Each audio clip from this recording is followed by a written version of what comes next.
reflecting on last week's forum discussion, once again, it was a very rich conversation in which almost everybody participated, and it was full of good ideas about how to incorporate social media into the curricula in schools. Nobody mentioned Moodle or Blackboard Collaborate as wonderful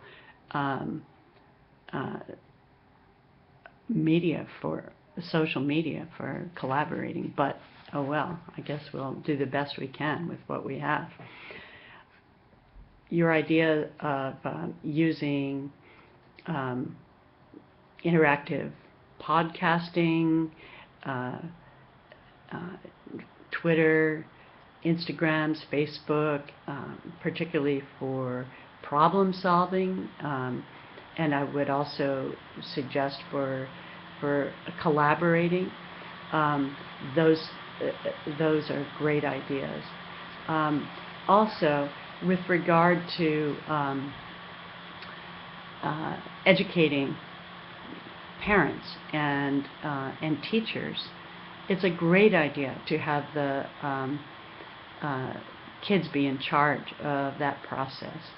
During the day, educating teachers in multimedia, interactive workshops, and doing the same thing with parents, perhaps during parent night. So putting a little excitement into parent night, so it's not just the same old thing of parents trudging from room to room, but they're actually watching their kids perform and learning. It would be important to do that in such a way that parents who don't have the cultural context or economic means to provide devices to their kids, that those parents would not be marginalized. And maybe, for example, there could be library nights where parents and kids could get together and mess around with social media. So those are excellent ideas.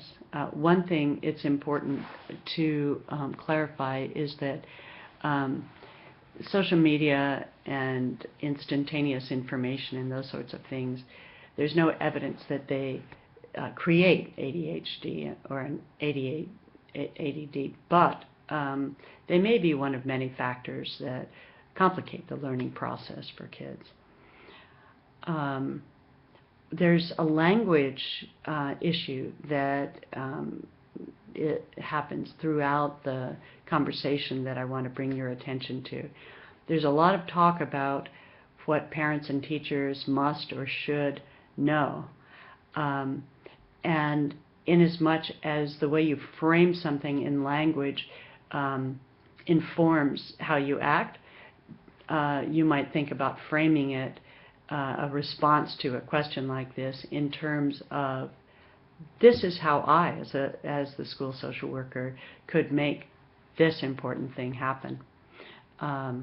Overall, an excellent conversation, and I wanted to bring your attention also to changes in the requirements that I noted on this week's forum.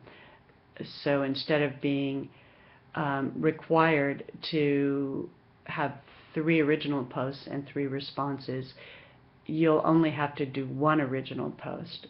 My intention was that to have everybody be even more actively involved in the conversation, to have no stragglers.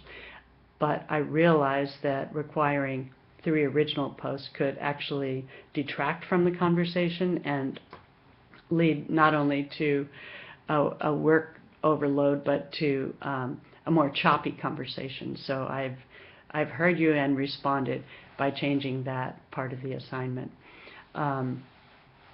So I look forward to your conversation this week.